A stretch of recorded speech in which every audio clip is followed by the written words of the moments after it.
go, Berkshire Hathaway Home Services sales executives, for our video message of the week. All right, today's message, I've got a fun video for you to watch, and I think it shares a very powerful message. And it's about a concept that we've talked about many times, and that's the power of asking questions versus making statements. I really don't have to say much. I think the video really speaks for itself. Enjoy it, and remember the power of asking questions. Bye-bye, and we'll talk to you next week.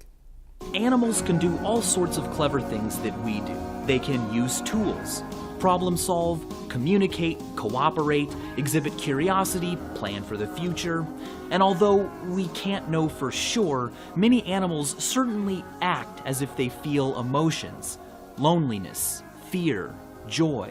Apes have even been taught to use language to talk to us humans.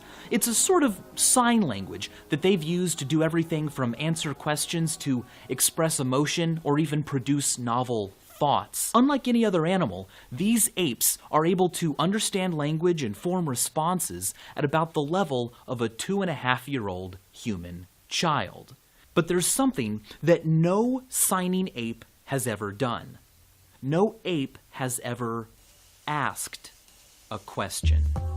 They have never wondered out loud about anything that we might know that they don't. I'd like you to think back to when you were 5 years old.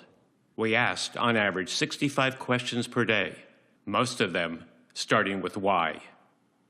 The average 8-year-old asks 41 questions per day, and by the time we are 44 years old, we only ask 6 questions per day, most of them starting with when, where, or how much. The number of questions we ask per day doesn't increase until retirement. Now, why retirement?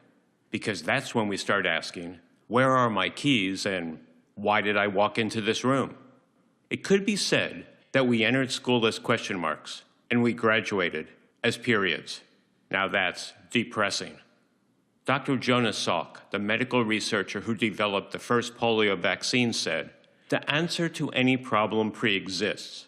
We need to ask the right question to reveal the right answer." We don't find, create, or invent creative solutions. We reveal them by asking great questions. Asking great questions is a 3-step process.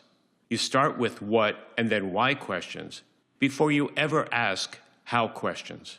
Now, my favorite first question to ask about any challenge I'm dealing with is, what is the result we want to see, feel, and hear?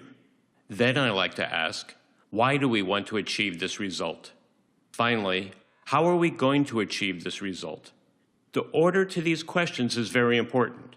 If you start off asking the how questions before thoroughly defining your challenge with the what and why questions, you just be coming up with solutions in regard to a very ill-defined problem, which of course is not the best flow for problem solving. Challenge your friends by asking, who raised the best question in class today? You started school as a question mark asking why. Regain that question mark status by remembering to ask great questions every day. Consider how your life might change if you retired as a question mark instead of as a period.